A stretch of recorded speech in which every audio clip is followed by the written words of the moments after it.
ಬೇರೆ ರಾಜ್ಯದಲ್ಲಿಯೇ ಇತಿಹಾಸ ಪ್ರಸಿದ್ಧಿ ಪಡೆದಿರುವ ಹಾಗೂ ಶಕ್ತಿ ದೇವತೆ ಎಂದು ಭಕ್ತರ ಮನದಲ್ಲಿ ಮನೆ ಮಾಡಿರುವ ತಾಲೂಕಿನ ಕನಕಟ್ಟೆ ಹೋಬಳಿ ಮಾಡಾಳು ಗ್ರಾಮದ ಶ್ರೀ ಮೂಲಸ್ಥಾನ ಸ್ವರ್ಣ ಗೌರಮ್ಮ ದೇವಿಯವರ ಪ್ರತಿಷ್ಠಾಪನಾ ಮಹೋತ್ಸವ ಸೆಪ್ಟೆಂಬರ್ 6 ಶುಕ್ರವಾರ ಬೆಳಗ್ಗೆ 11:30ರಿಂದ ಕ್ಷೇತ್ರ ಹಾರನಹಳ್ಳಿ ಕೋಡಿಮಠದ ಶ್ರೀ ಶಿವಾನಂದ ಶಿವಯೋಗೀಜಿ ರಾಜೇಂದ್ರ ಮಹಾಸ್ವಾಮೀಜಿಗಳ ಸಮ್ಮುಖದಲ್ಲಿ ನೂತನ ದೇವಾಲಯದಲ್ಲಿ ಪ್ರತಿಷ್ಠಾಪಿಸಲಾಗುವುದು. ಒಂದು ಮೂಲ ಸನ್ನಿಧಿಯಲ್ಲಿ ಲಿಂಗ ಪೂಜೆ ನೆರವೇರಿಸಲಾಗುವುದು.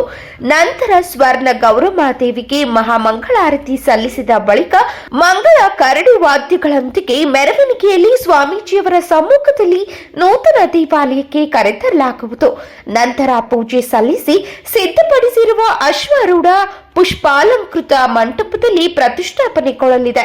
ಈ ಸಂದರ್ಭದಲ್ಲಿ ಕಣ್ತುಂಬಿಕೊಳ್ಳಲು ತಾಲೂಕಿನ ಹಾಗೂ ವಿವಿಧ ಜಿಲ್ಲೆಗಳಿಂದ ಸಾವಿರಾರು ಮಂದಿ ಭಕ್ತಾದಿಗಳು ಪಾಲ್ಗೊಳ್ಳಲಿದ್ದಾರೆ ಎಂದು ಮೂಲಸ್ಥಾನ ಸ್ವರ್ಣ ಗೌರಮ್ಮ ದೇವಿಯವರ ಸೇವಾ ಟ್ರಸ್ಟ್ ಅಧ್ಯಕ್ಷ ಎಂಎಸ್ ನಟರಾಜು ಪ್ರಕಟಣೆಯಲ್ಲಿ ತಿಳಿಸಿದ್ದಾರೆ. ಎಸ್ಎಲ್ಎನ್ ಯೋಗೇಶ್, ಕೆಟಿವಿ ನ್ಯೂಸ್, ಅರಸೀಕೆರೆ.